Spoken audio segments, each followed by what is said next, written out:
My name's Roy Chapman, and this is Public Secrets. Hello? You're doing it wrong. Today we're going to hop in my van, and we're going to explore the hidden and neglected histories of Tulsa, Oklahoma. Today we'll be looking at Tate Brady's Tulsa. Unfortunately, we won't be in the Dodge Lodge. It's broke down, needs its water pump changed. I burned it up. It's been a hot summer. So it looks like we're doing today's Public Secret on bicycle, an homage to Pee Wee Herman. W. Tate Brady, Tulsa's city founder, known Klansman, participant in the race riot, and obstructor of justice.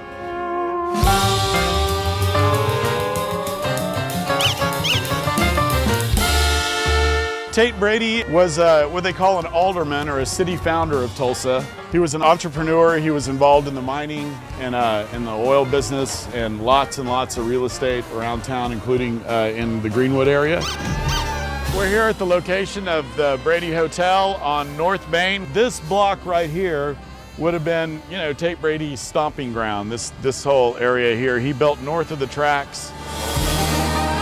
And by the teens, this area was developed. He had a hotel here that had the first baths in Tulsa.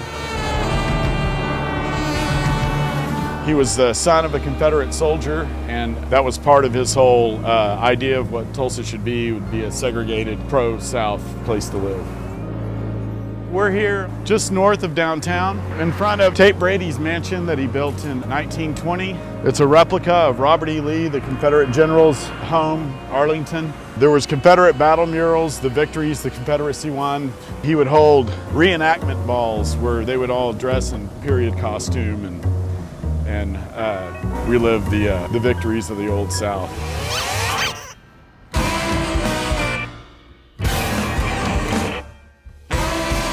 By 1917, he had organized the Sons of the Confederate Veterans and participated in known domestic terrorist vigilante squads, torturing Union workers who were opposed to World War I and opposed to capitalism.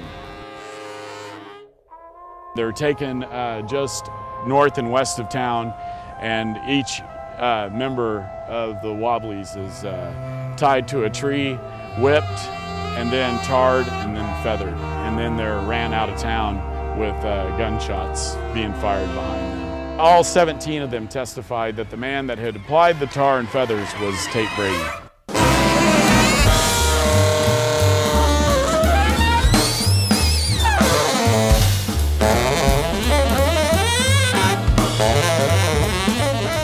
In 1921, Tate Brady stood up on this street, North Main, and protected his property and participated in the Tulsa race riot as an armed night guard.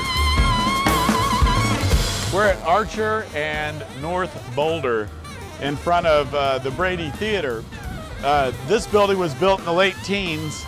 It was the big Coliseum entertainment, political speeches, this kind of thing. But it has a connection to the race riot. This is one of 3 locations that blacks were interned after the battle ended. How we know that Tate Brady participated in the race riot is in the, I believe it's the June 2nd, 1921 edition of the Tulsa World. He's quoted as saying that he saw 5 Negroes dead on North Main during his guard duty. The line right after that is one of the Negroes was dragged through the business district with a rope around its neck from the back of a car.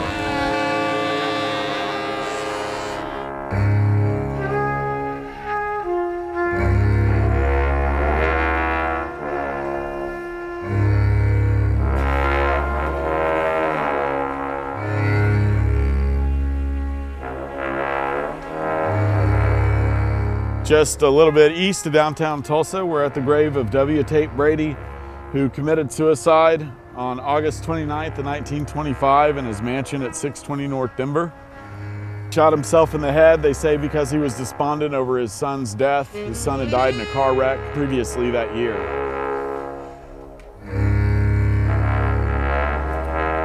I think that he had lost some political power.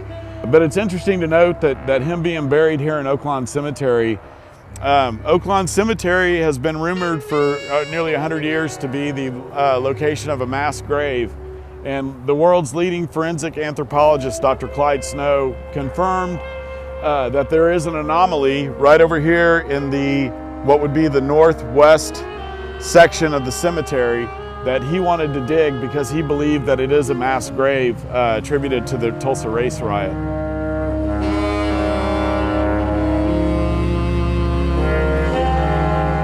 He had spent his entire life trying to keep blacks separated from the rest of Tulsa.